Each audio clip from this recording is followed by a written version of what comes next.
Bonjour tout le monde, durant cette petite vidéo, on va voir la différence entre right et right ln en Pascal, bien évidemment. Donc je vais commencer un tout petit programme test. Là je vais utiliser useStringCrt comme d'habitude. Et là donc, bon, begin, endpoint, pas la peine de déclarer des variables. Si je fais right, par exemple, bonjour, et puis right, bonsoir. Et que je compile, ok, il n'y a pas d'erreur, j'exécute, ok, il n'y a pas d'erreur, mais qu'est-ce que vous remarquez? Vous remarquez bien que même si ici j'ai saisi chaque action sur une ligne différente, eh ben, c'est pas une raison pour que le résultat final euh, se fait sur deux lignes différentes. Eh ben, pourquoi? Parce que la première action c'est write, bonjour, donc le programme va afficher bonjour et va laisser le curseur juste à la suite du dernier caractère de la valeur affichée. Et puis donc on a fait une autre fois write bonsoir. Et ben donc bonsoir va s'afficher directement à la suite de la première valeur qui a été affichée. Pour afficher les deux valeurs sur deux lignes distinctes, eh ben, on a une première solution, c'est d'utiliser writeLen au lieu de write.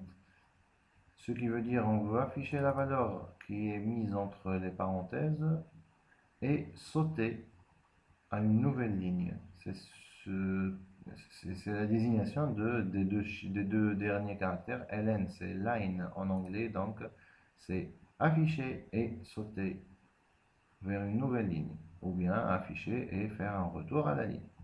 Je vais exécuter le programme. Vous voyez bien là, donc j'ai affiché bonjour avec un saut de ligne, un retour à la ligne, et puis on a affiché bonsoir. Et là donc, ça a été affiché sur deux lignes distinctes. Voilà. Vous avez une autre solution. Elle est un peu plus lente, mais vous pouvez donc avoir besoin de cette action-là, writeLn tout court. Mais qu'est-ce qu'elle fait cette action?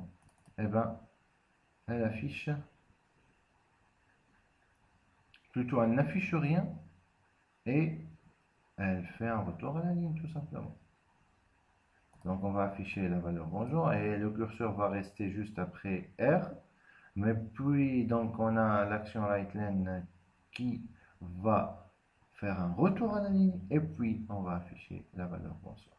Je vais exécuter le programme et vous voyez bien donc que l'affichage de bonjour s'est effectué, le curseur est resté juste à côté de R, mais puis la deuxième action c'est writeLn, donc on va faire un retour à la ligne et enfin on va afficher la valeur bonsoir.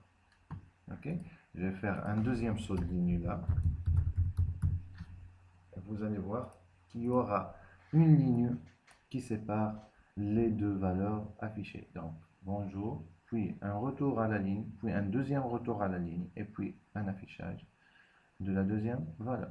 Voilà, donc j'espère que ça a été clair, la différence entre write et writeLn. Je vous dis à bientôt pour une nouvelle